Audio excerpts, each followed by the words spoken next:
மாணவ கண்மணிகள் அனைவருக்கும் என் இனிய காலை வணக்கங்கள். மாணவ கண்மணிகள் அனைவரும் நலமாக உள்ளீர்களா? மாணவ கண்மணிகள் தங்களுடைய வழிபாட்டினை கூறிவிட்டீர்களா? நன்றி. நான் ஒரு நல்ல ஆசிரியர். நான் உங்களுக்கு தாயாகவும் தந்தையாகவும் இருந்த முறையான கல்வியை என்புடன் போதிப்பேன். நான் ஒரு நல்ல ஆசிரியர். நான் உங்களுக்கு தாயாகவும் தந்தையாகவும் இருந்த முறையான கல்வியை என்புடன் போதிப்பேன். நான் ஒரு நல்ல ஆசிரியர். நான் உங்களுக்கு தாயாகவும் தந்தையாகவும் இருந்த முறையான கல்வியை என்புடன் போதிப்பேன். அனைவருக்கும் என் இனிய காலை வணக்கங்கள். மாணவ கண்மணிகளை, நாம் நேற்று பார்த்த பாடப்பகுதியானது தமிழர் இசைக்கருவிகள் என்பதை பற்றி பார்த்தோம். ஒரு சொல்லின் பொருளை அறிய பயன்படுவது அகராதி. ஒரு பொருள் குறித்த அனைத்து விவரங்களையும் அறிந்து கொள்ள பயன்படுவது கலைக்களஞ்சியமாகும். இது பல்துறை அறிவை உள்ளடக்கியதாக அல்லது ஒரு குறிப்பிட்ட துறையறிவை உள்ளடக்கியதாக அமைந்திருக்கும். கலைக்களஞ்சியத்தில் தகவல்கள் பெரும்பாலும் அகரவரிசையில் தொகுக்கப்பட்டிருக்கும். மக்களின் உள்ளத்தில் எழுந்த உணர்ச்சி குரல் வழியாக அல்லது செயற்கை கருவி ஒன்றின் வழியாக வெளிப்பட்டது. இது நகை, அழுகை, வீரம் உள்ளிட்ட 9 சுவைகளை வெளிப்படுத்தக்கூடிய கலையாக பிறந்தது. இக்கலையே இசை எனப்பட்டது. இசையின் இனிமைக்கு துணை செய்பவை இசைக்கருவிகளாகும்.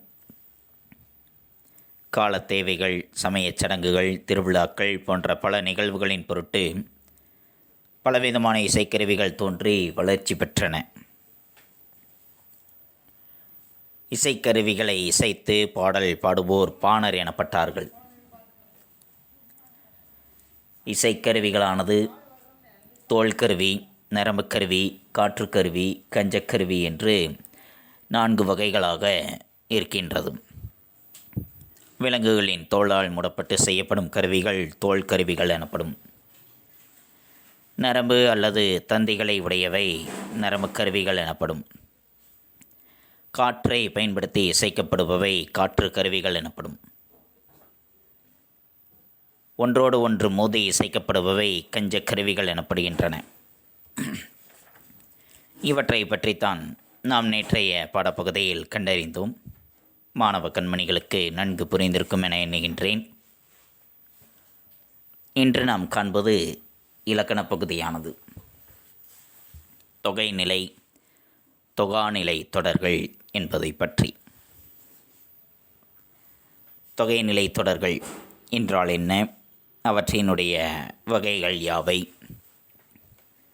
என்பதை பற்றி இன்றைய பாடப்பகுதியில் நாம் காண இருக்கின்றோம். பாடப்பகுதிக்குள் செல்வோமா மாணவர்களே? தங்களுடைய பாடப்புத்தகத்தில் பக்கம் எண் 110 எடுத்துக்கொள்ளுங்கள். எடுத்துக்கொண்டீர்களா? நன்றி. தொகைநிலை தொடர்.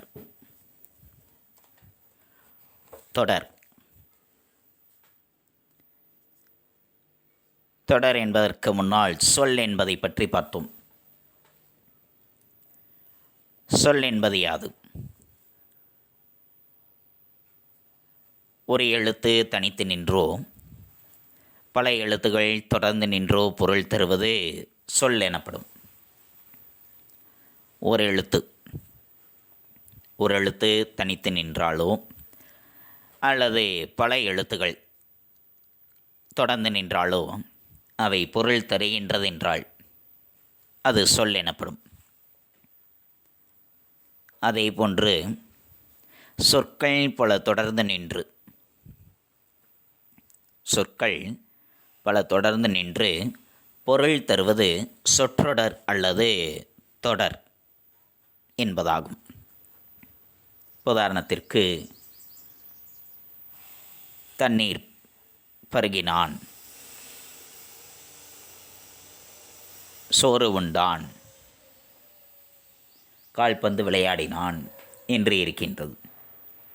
இப்போ அவை அனைத்துமே பொருள் தரக்கூடியதாக அமைந்திருக்கின்றது. அது சொற்றொடர். ஒரு சொல் மற்றொரு சொல்லோடு பொருள் பொருத்தமுற தொடர்வது தொடர் எனப்படுகின்றது. பல சொற்கள் தொடர்ந்து நின்று பொருளை தருகின்றது அப்படின்னா அது சொற்றொடர் அல்லது தொடர் என வழங்கப்படுகின்றது. இப்போ தொகைநிலை தொடர். தொகைநிலை தொடர் என்பது இரு சொற்களுக்கு இடையில், இரண்டு சொற்களுக்கு இடையில் வேற்றுமை உருபுகளோ வினை பண்பு முதலியவற்றின் உருபுகளோ தொக்கி வருமானால், அதாவது மறைந்து வருமானால் அது தொகைநிலை தொடர் எனப்படுகின்றது. இரண்டு சொற்களுக்கு இடையில்,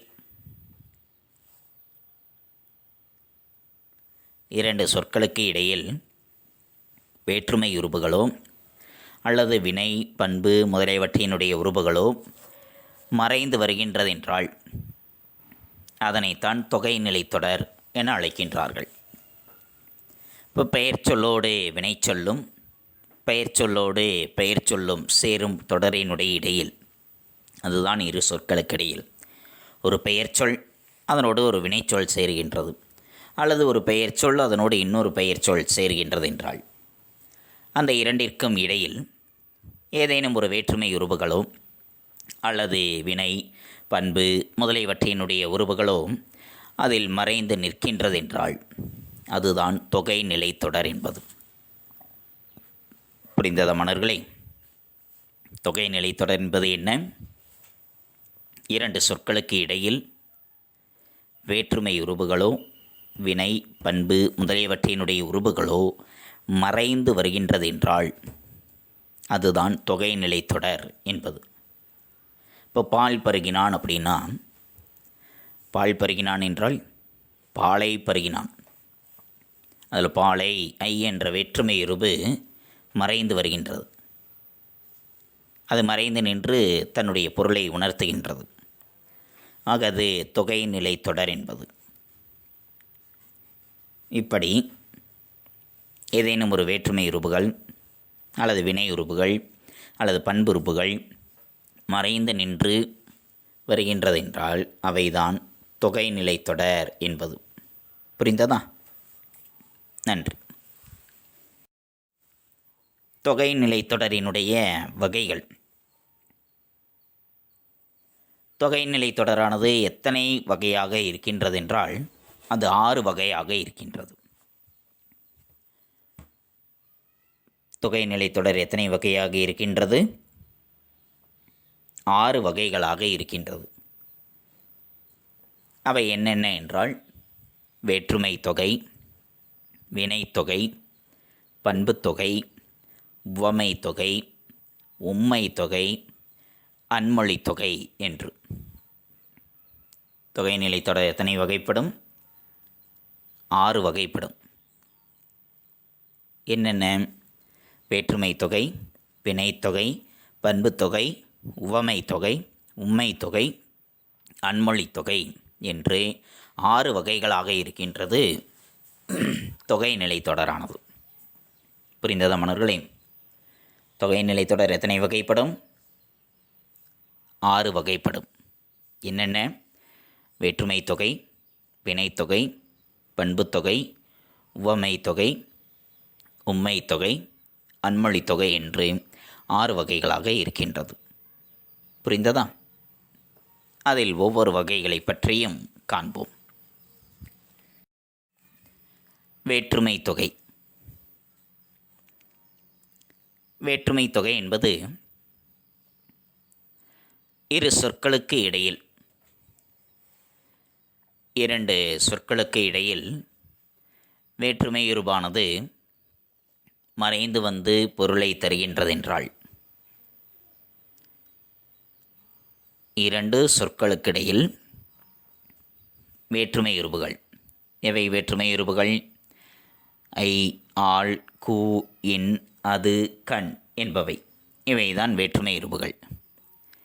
இந்த வேற்றுமை இருபுகளானது இரண்டு சொற்களுக்கிடையில் மறைந்து வந்து தன்னுடைய பொருளை உணர்த்துகின்றதென்றால் அதுதான் வேற்றுமை தொகை என்பது.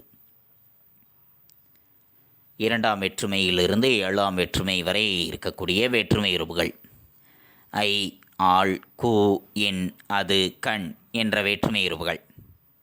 அந்த வேற்றுமை இருபுகளானது இரண்டு சொற்களுக்கிடையில் மறைந்து வந்து தன்னுடைய பொருளை உணர்த்தி நிற்கின்றதென்றால் அவைதான் வேற்றுமை தொகை என்பது.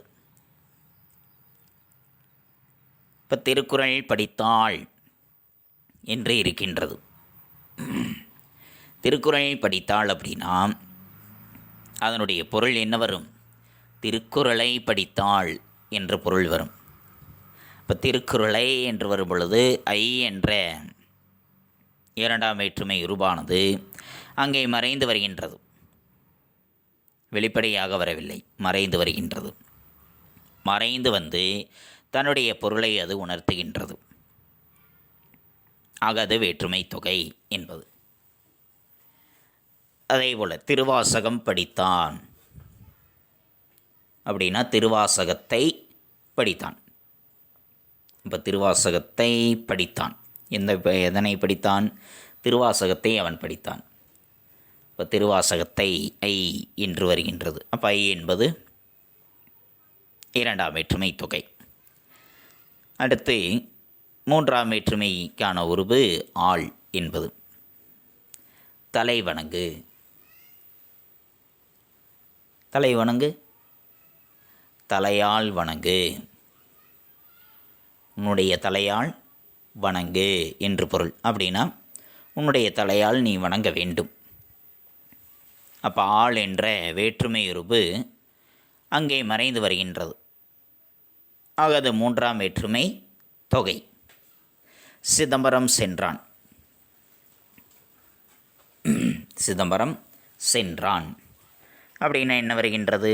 அவன் சிதம்பரத்திற்கு சென்று இருக்கின்றான்.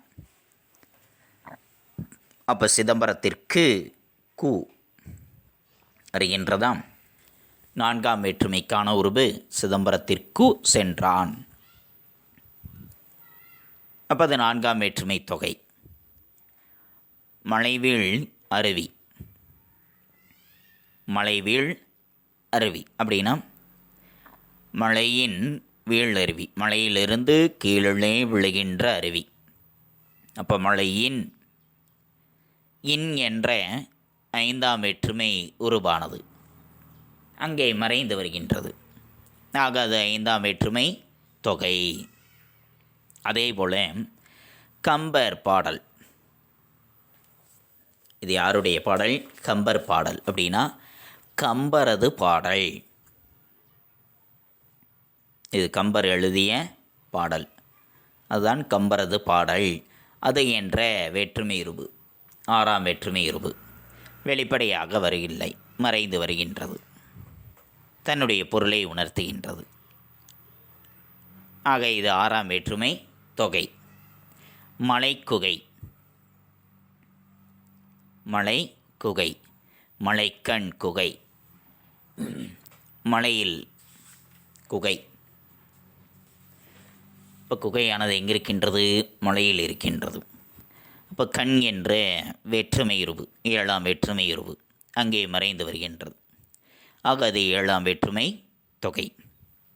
ஆக ஐ, ஆள், கூ, என், அது, கண் இரண்டாம் வேற்றுமையிலிருந்து ஏழாம் வேற்றுமை வரை இருக்கக்கூடிய அந்த வேற்றுமை இருபுகள் இரண்டு சொற்களுக்கிடையில் மறைந்து வந்தாலும் தன்னுடைய பொருளை உணர்த்தி நிற்கின்றது.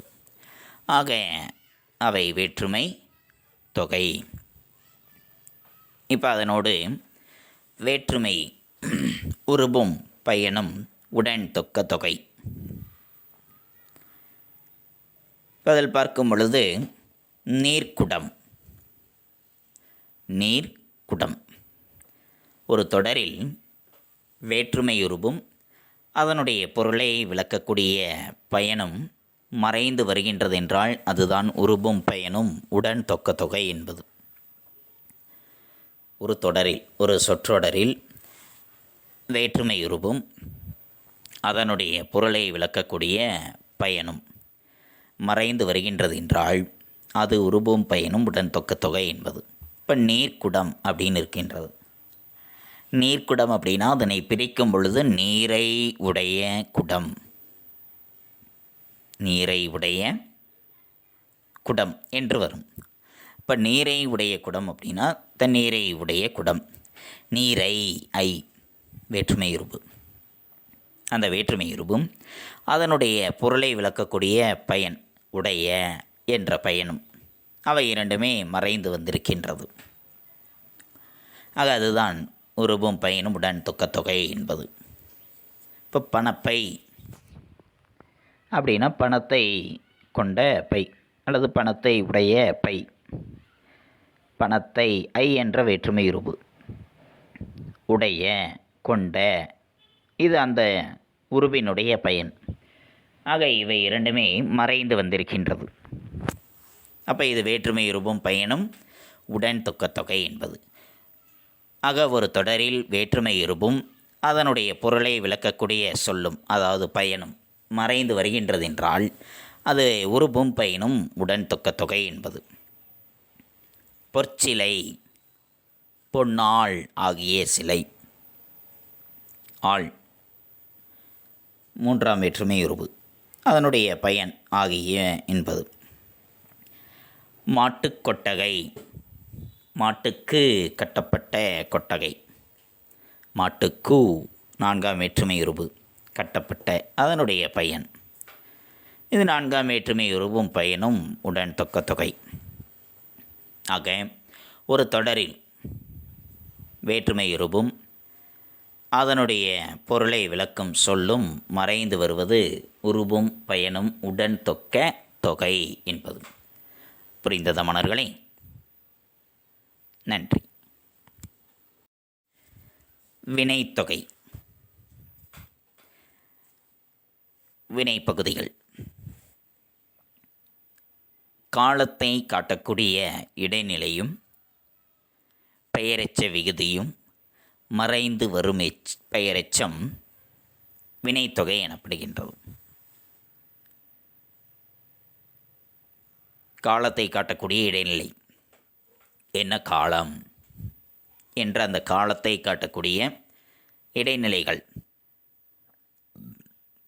அடுத்து அதனுடைய பெயரெச்ச விகுதி, இவை மறைந்து வருகின்றது என்றால் அப்படி மறைந்து வரக்கூடிய பெயரெச்சத்தை வினைத்தொகை என்று சொல்கின்றார்கள்.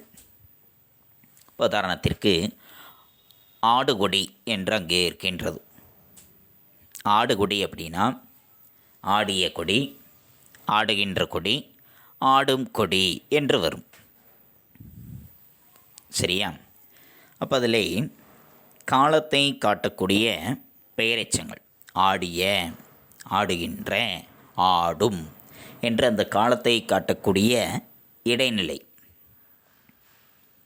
அது மறைந்து வருகின்றது. அப்படி மறைந்து வருவதனால அது வினைத்தொகை என்று அழைக்கப்படுகின்றது. ஏன்னா அது என்ன காலம் என்று தெரியாது. இப்போ ஆடுகொடி அப்படின்னா அது என்ன காலம் என்று தெரியாது. அதே ஆடிய கொடி அப்படின்னா இறந்த காலம், ஆடும் கொடி அப்படின்னா எதிர்காலம், என்ன காலம் என்பதை நம்மால் சொல்ல முடியும்.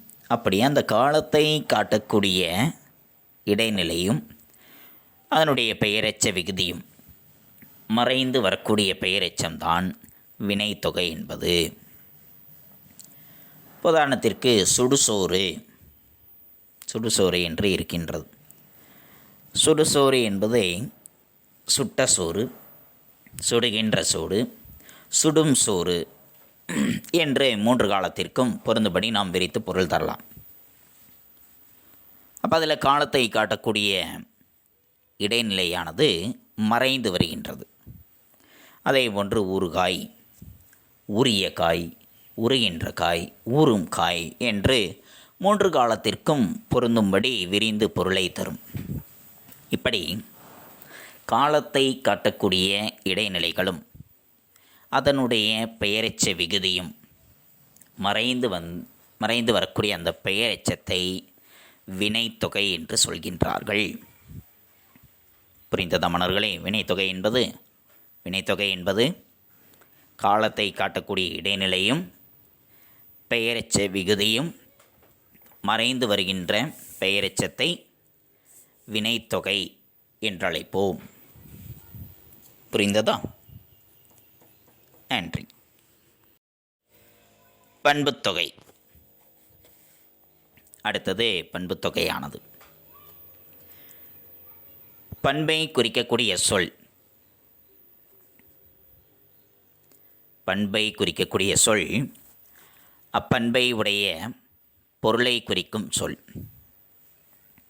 ஒன்று பண்பை குறிக்கும் சொல், இரண்டாவது அப்பண்பை உடைய பொருளை குறிக்கும் சொல்.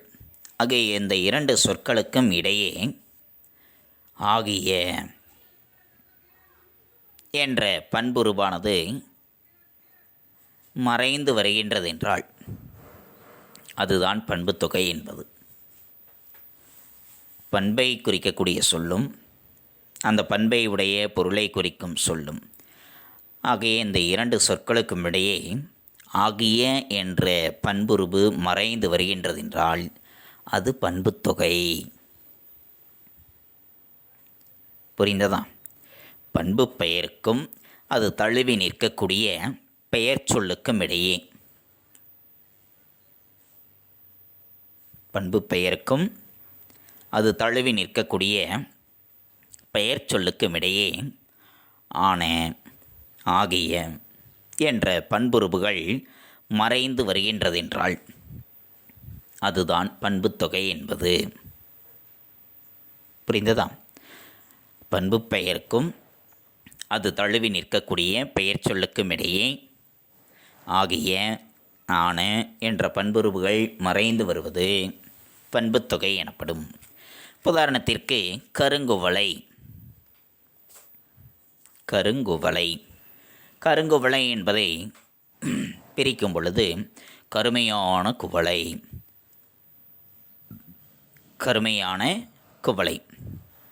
கருமை மை விகுதி, அது பண்பு பெயர். கருமையான ஆன என்ற பண்புருவும் மறைந்து வருகின்றதா இல்லையா? ஆக மை விகுதியும்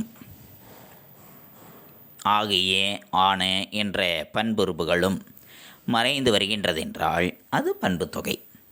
இப்போ வெண்மையான நிலவு என்று சொல்வோம். வெண்மை மை விகுதி, வெண்மையான ஆன என்ற பண்புருவம். இவை இரண்டுமே மறைந்து நின்று தன்னுடைய பொருளை தரக்கூடியவை. ஆக அவை பண்புத்தொகை என்பது. புரிந்ததா மாணவர்களே? பண்புத்தொகை என்றால் பண்பை குறிக்கக்கூடிய சொல், அப்பண்பை உடைய பொருளை குறிக்கும் சொல், அதாவது அது தழுவி நிற்கக்கூடிய பெயர் சொல். இந்த இரண்டிற்கும் இடையே ஆகிய ஆன என்ற பண்புருவுகள் மறைந்து வருகின்றது என்றால் அது பண்புத்தொகை. இப்போ வெண்ணிலவு என்பதில் வெண்மையான நிலவு என்று சொன்னோம். வெண்மை நிறத்தை குறிக்கக்கூடியது, அது பண்பு பெயர். அடுத்து அது தழுவி நிற்கக்கூடிய பெயர் சொல் என்னது? நிலவு. அது பெயர் சொல் தானே. ஆக ஒரு பண்பை குறிக்கக்கூடிய பெயருக்கும் ஒரு பெயர் சொல்லுக்கும் இடையே மைவிகுதியும் ஆகிய ஆன என்ற சொல்லுறுப்புகளும் மறைந்து வந்தால் அது பண்புத்தொகை. அடுத்து அதிலே இன்னொன்று இருக்கின்றது, இருபெயரொட்டு பண்புத்தொகை என்று. இரண்டு பெயர் சொற்களானது வரும். பனைமரம், வேப்பமரம், ஆலமரம், அரசமரம் என்று இரண்டு பெயர் சொற்கள். இரண்டுமே பெயர் சொற்கள் தான். இதிலே ஒன்று சிறப்பு பெயராகவும் மற்றொன்று பொதுப்பெயராகவும் அமைந்திருக்கும். அப்படி ஒன்று சிறப்பு பெயராகவும் மற்றொன்று பொதுப்பெயராகவும் நிற்கும் பொழுது அந்த இரண்டிற்கும் இடையில் ஆகிய என்ற பண்புருவு மறைந்து வருவது இருபெயரொட்டு பண்புத்தொகை. பனையாகிய மரம், வேம்பாகிய மரம், அப்படி வரக்கூடியது. இதிலே முதலில் இருப்பது சிறப்பு பெயர், இரண்டாவது இருப்பது பொது பெயர். மரம் என்பது பொதுவான பெயர், எல்லா மரங்களையுமே குறிக்கக்கூடியது. ஆலமரம், அரச மரம், வேப்ப மரம், புளிய மரம் என்று மரங்களை பொதுவாக குறிக்கக்கூடிய பெயர். அதிலே வேப்ப மரம் அப்படின்னா அதிலே சிறந்தது, அது சிறப்பு பெயர். பனைமரம் அப்படின்னா அதிலே சிறந்தது. ஆக முதலில் இருப்பது சிறப்பு பெயராகவும் அதனை அடுத்து இருப்பது பொது பெயராகவும் அமைந்து அந்த இரண்டிற்கும் இடையே ஆகிய என்ற பண்புருபு மறைந்து வருவது இருபெயரொட்டு பண்புத்தொகை. மல்லிகை பூ, மல்லிகையாகிய பூ. பூ என்பது பொதுப்பெயர், எல்லா வகையான பூக்களையும் குறிக்கும். அதிலும் சிறப்பாக குறிப்பிடக்கூடியது மல்லிகை என்ற அந்த பூவை குறிப்பிடுகின்றது. ஆக அது சிறப்பு பெயர். இதுதான் இருபெயரொட்டு பண்புத்தொகை என்பது. புரிந்ததா மாணவர்களே? இரண்டு பெயர் சொற்கள் இருக்கும். முதலில் இருப்பது சிறப்பு பெயராகவும் அதனை அடுத்து இருப்பது பொது பெயராகவும் அமைந்திருக்கும். அந்த இரண்டிற்கும் இடையில் ஆகிய என்ற பண்புருபு மறைந்து வருவது இருபெயரொட்டு பண்புத்தொகை. புரிந்ததா? நன்றி. உவமை தொகை. உவமை தொகை என்பது உவமைக்கும் உவமிக்கப்படுகின்ற பொருளுக்கும் இடையில், உவமைக்கும் உவமிக்கப்படுகின்ற பொருளுக்கும் இடையில் போல, போன்ற, நிகர, அன்ன என்ற உவம உருபுகளுள் ஏதேனும் ஒன்று மறைந்து நிற்க வருகின்ற தொடர் உவமை தொகை எனப்படுகின்றது.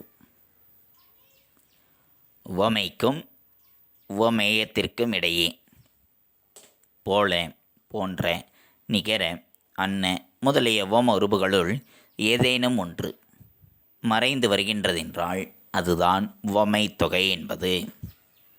உதாரணத்திற்கு மலர்விழி. மலர்விழி அதனை பிரிக்கும் பொழுது அந்த தொடரானது மலர் போன்ற விழி என்ற பொருளை தருகின்றது. மலர் போன்ற விழி. மலர் என்பது உவமை, பூ. விழி என்பது உவமேயம், உவமைக்கப்படுகின்ற பொருள். இப்போ பூவை போன்று இருப்பது எது? விழியானது. அப்போ இந்த இரண்டிற்கும் இடையில் மலர் போன்ற, அந்த போன்ற என்ற சொல்தான் உவம உருவு. அது வெளிப்படையாக வருகின்றதா? இல்லை. அந்த இரண்டிற்கும் இடையே மறைந்து வந்திருக்கின்றது. ஆக இவ்வாறு உவமைக்கும் உவமிக்கப்படுகின்ற பொருளுக்கும் இடையே, உவமைக்கும் உவமிக்கப்படுகின்ற அந்த பொருளுக்கும் இடையே போல, போன்ற, நிகர, அன்ன என்ற உவம உருபுகளுள் ஏதேனும் ஒன்றானது மறைந்து நிற்க வருகின்ற தொடர்தான் உவமை தொகை எனப்படுகின்றது. புரிந்தத மணர்களே? உவமை தொகை என்பது, உவமை தொகை என்றால் என்ன? உவமைக்கும் உவமேயத்திற்கும் இடையே போல, போன்ற, நிகர, அன்ன முதலிய உவம உருபுகளுள் எவையேனும் ஒன்று மறைந்து வருவது உவமை தொகை எனப்படுகின்றது. இப்போ மலர் கை, மலர் போன்ற கை. மலர் என்பது உவமை, கை என்பது உவமேயம். அந்த இரண்டிற்கும் இடையே போன்ற என்ற உவம உருபு மறைந்து வருகின்றது. ஆக அது உவமை தொகை. புரிந்ததா? உவமை தொகை என்பது என்ன?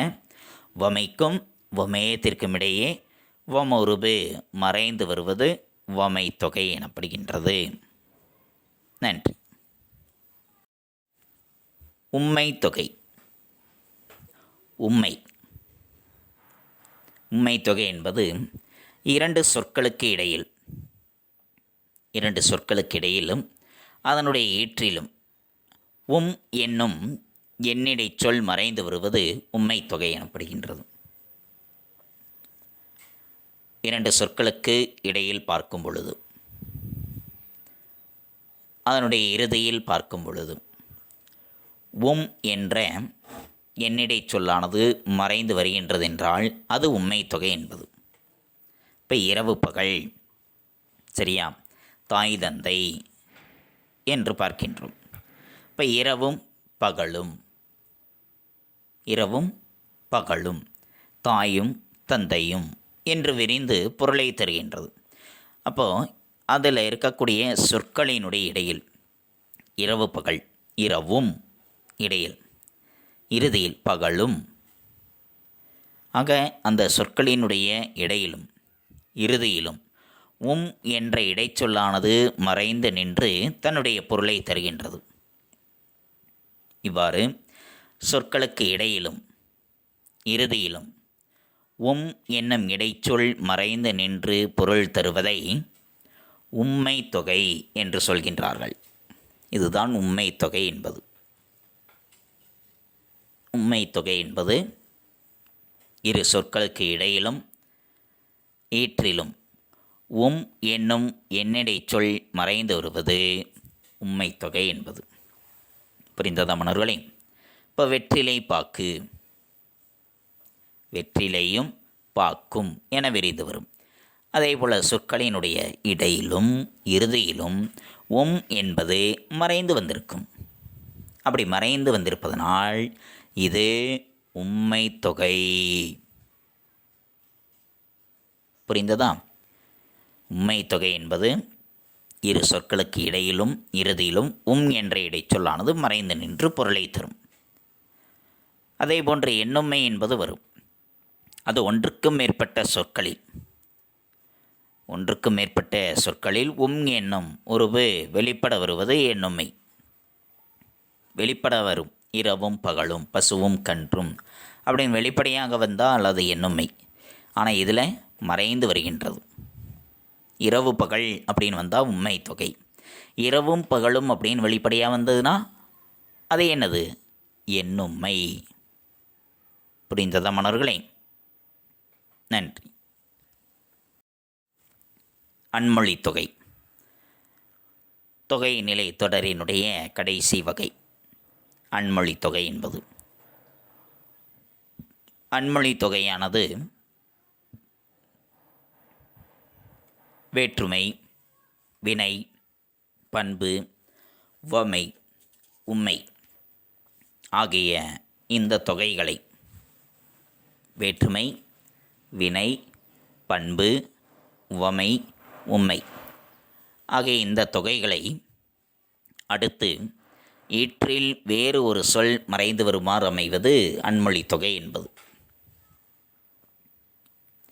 வேற்றுமையாகட்டும், வினையாகட்டும், பண்பாகட்டும், உவமையாகட்டும், உம்மையாகட்டும் இந்த தொகைகளை அடுத்து இவை அல்லாத வேறு பிற சொற்களும் மறைந்து வருவதென்றால் அதுதான் அன்மொழி தொகை என்பது. குட்டல் மொழி குட்டல் தொகை இவை அல்லாத வேறு பிற சொற்களும் மறைந்து வருவது அன்மொழி தொகை என்பது. வேற்றுமை உருபுகளாகட்டும், வினை உருபுகளாகட்டும், பண்பு உருபுகளாகட்டும், உம்மையாகட்டும், உவமையாகட்டும் இவை அல்லாது வேறு பிற சொற்களும் மறைந்து வருகின்றதென்றால் அதுதான் அன்மொழி தொகை. உதாரணத்திற்கு அதில் பார்த்தா பொற்றொடி வந்தாள் என்று கொடுக்கப்பட்டு இருக்கின்றது. பொற்றொடி வந்தாள். பொற்றொடி, தொடி என்பது வளையல். அப்போ அதனுடைய பொருள் பொற்றொடி என்பது பொன்னாலான வளையல் என்பது பொருள். அப்போ அதனை அடுத்து வந்தாள் அப்படிங்கிற ஒரு வினைச்சொல் தழுவி நிற்கின்றது. இப்போ வந்தாள்னா யார் வந்தாள்? ஒரு பெண். அப்போ பொன்னாளாகிய வளையலை அணிந்த பெண் வந்தாள் அப்படிங்கிறது அதனுடைய பொருள். பொற்றொடி வந்தாள் அப்படிங்கிறதனுடைய பொருள் என்னது? பொன்னாளாகிய வளையலை அணிந்த பெண் வந்தாள் என்பதுதான் அதனுடைய முழுமையான பொருளே. அப்போ இதில் பாருங்கள், பொன்னாள் ஆணை, பொன்னாள் ஆள் என்ற மூன்றாம் வேற்றுமை உருவு, ஆகிய அது அதனுடைய பயன். அப்போ வேற்றுமை உருபும் பயனும் உடன் தொகை. சரி, இவை மறைந்து தானே வருகின்றது. வந்தாள், வந்தாள் அப்படிங்கிற சொல்லால் யாரை குறிக்கின்றது? ஒரு பெண்ணை குறிக்கின்றது. இப்போ வந்தாள் அப்படிங்கிற சொல்லால் ஒரு பெண் என்பதையும் குறிப்பதனால இது மூன்றாம் வேற்றுமை புறத்து பிறந்த அன்மொழி தொகை. பொன்னாளாகிய வளையலை அணிந்த ஒரு பெண் வந்தாள். அப்போ வேற்றுமை உருபுகளும் மறைந்து வந்ததோடு மட்டுமல்லாது பெண் என்ற வேறொரு சொல்லும் அங்கே என்னாகி இருக்கின்றது? மறைந்து வந்திருக்கின்றது. அப்படி மறைந்து வந்ததுனால இது மூன்றாம் வேற்றுமை புறத்து பிறந்த அன்மொழி தொகை. புரிந்ததா மாணவர்களே? இதே பொன்னாளாகிய, பொற்றொடி அப்படின்னா பொன்னாளாகிய வளையல், அவ்வளோதான். பொன்னாள், ஆள் மூன்றாம் வேற்றுமை இருபு, ஆகிய அதனுடைய பயன். அப்போ மூன்றாம் வேற்றுமை இருபும் பயனும் உடன் தொகைன்னு சொல்லியிருப்போம். ஆனால் வந்தாள் அப்படிங்கிற ஒரு சொல் வந்ததுனால வந்தாள் அப்படிங்கிறது ஒரு பெண்ணை குறிக்கின்றது. அப்போ பொன்னாளாகிய வளையலை அணிந்த பெண் வந்தாள். அப்போ அந்த பெண் என்பது பிற சொல். இவை அல்லாத வேற்றுமை, வினை, பண்பு, உவமை, உம்மை ஆகிய தொகைநிலை தொடர்களில் அல்லாது இருக்கக்கூடிய வேறு சொல். அந்த வேறொரு சொல்லும் மறைந்து வந்ததுனால இது மூன்றாம் வேற்றுமை புறத்து பிறந்த அன்மொழி தொகை. புரிந்ததா மாணவர்களே? நன்றி. மாணவ கண்மணிகளே, இதுகாரும் நாம் கண்டறிந்தது தொகைநிலை தொடர்கள். ஒரு எழுத்து தனித்து நின்றோ பல எழுத்துகள் தொடர்ந்து நின்றோ பொருள் தருவது சொல் எனப்படும். சொற்கள் பல தொடர்ந்து நின்று பொருள் தருவது சொற்றொடர் எனப்படும். இரு சொற்களுக்கிடையில் வேற்றுமை உருபுகளோ வினை, பண்பு முதலியவற்றின் உருபுகளோ மறைந்து வருவது தொகைநிலை தொடர். தொகைநிலை தொடரானது 6 வகைகளாக இருக்கின்றது. வேற்றுமை தொகை, வினைத்தொகை, பண்புத்தொகை, உவமைத்தொகை, உம்மைத்தொகை, அன்மொழி தொகை என்று. வேற்றுமை தொகை இரு சொற்களுக்கிடையில் வேற்றுமை உருபு மறைந்து வந்து பொருள் தருவது வேற்றுமை தொகை. அதில் வேற்றுமை உருபும் பயனும் உடன் தொகையானது இருக்கின்றது. ஒரு தொடரில் வேற்றுமை உருபும் அதன் பொருளை விளக்கும் சொல்லும் மறைந்து வருவது உருபும் பயனும் உடன் தொகை. வினைத்தொகை காலத்தை காட்டக்கூடிய இடைநிலையும் பெயரெச்ச விகுதியும் மறைந்து வரும் பெயரெச்சத்தை வினைத்தொகை என்பார்கள். பண்புத்தொகை பண்பு பெயருக்கும் அது தழுவி நிற்கக்கூடிய பெயர் சொல்லுக்கும் இடையே ஆகிய, ஆன என்ற பண்புருவுகள் மறைந்து வருவது பண்புத்தொகை எனப்படுகின்றது. அதில் இருபெயரொட்டு பண்புத்தொகை இருக்கின்றது. 2 பெயர் சொற்கள் இருக்கும். ஒன்று பொது பெயர், மற்றொன்று சிறப்பு பெயர். அவை இரண்டிற்கும் இடையில் ஆகிய என்ற பண்புருவு மறைந்து வருவது இருபெயரொட்டு பண்புத்தொகை. உவமை தொகை உவமைக்கும் உவமேயத்திற்கும் இடையில் போல, போன்ற, நிகர, அன்ன முதலிய உவம ஒன்று மறைந்து வருவது உவமை தொகையானது. உம்மை தொகை 2 சொற்களுக்கு இடையிலும் இறுதியிலும் என்னும் இடைச்சொல் மறைந்து நின்று பொருளை தருவது உம்மை தொகையானது. அன்மொழி தொகை வேற்றுமை, வினை, பண்பு, உவமை, உம்மை ஆகிய தொகைநிலை தொடர்களுள் அவை அல்லாத வேறு பிற சொற்களும் மறைந்து வருவது அன்மொழி தொகை எனப்படும். இவற்றை பற்றித்தான் இன்றைய பாடப்பகுதியில் கண்டறிந்தோம். மாணவ கண்மணிகளுக்கு நன்கு புரிந்திருக்கும் என எண்ணுகின்றேன். அடுத்து நாம் காண்பது பாடப்புத்தகம் படித்தல். பாடப்புத்தகம் படித்தல் பக்கம் எண் 110, 111, 112. பக்கம் எண் 110 தொகைநிலை, தொகாநிலை தொடர்கள் என்பதில் ஆரம்பித்து பக்கம் எண் 112 அன்மொழி தொகை என்பது வரைக்கும் மாணவ கண்மணிகள் பாடப்புத்தகம் படித்தலாக எடுத்துக்கொண்டு எழுந்து நின்று உறக்கப்படியுங்கள். தங்களுடைய படித்தல் பயிற்சியினை சற்று மேம்படுத்திக் கொள்ளுங்கள். அடுத்து நாம் காண்பது வீட்டுப்பாடம். வீட்டுப்பாடம் பக்கம் எண் 114 சிறுவினா. முதல் 2 சிறுவினாக்கள். அதில் முதல் சிறுவினா தொகைநிலை தொடர்கள் எத்தனை வகைப்படும், அவை யாவை என்பது. அதற்குரிய விடையானது பக்கமே 110 மூன்றாவது பத்தியில் வேற்றுமை தொகை என்பதற்கு மேலே இத்தொகைநிலை தொடர் இருக்கின்றதா, அதில் என்பதை அடிச்சிருங்க. தொகைநிலை தொடர் வேற்றுமை தொகை, வினைத்தொகை, பண்புத்தொகை, உவமைத்தொகை, உம்மைத்தொகை, அன்மொழி தொகை என 6 வகைப்படும். அது சிறுவினா 1 குறித்து கொண்டீர்களா? அடுத்து 2வது சிறுவினா, இரவு பகல் என்பது எவ்வகை தொடர் என விளக்குக என்பது. அதற்குரிய விடை பக்கமே 112 இரவு பகல் இருக்கின்றதா, உம்மைத்தொகை அதுதான். இரவு பகல் தாய் தந்தை இத்தொடர்கள் இரவும் பகலும் தாயும் தந்தையும் என விரிந்து பொருள் தருகின்றன. இதில் சொற்களின் இடையிலும் இறுதியிலும் என்னும் இடைச்சொல் மறைந்து நின்று பொருள் தருகிறது.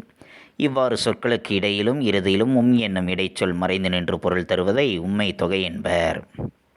அது சிறுவினா 2.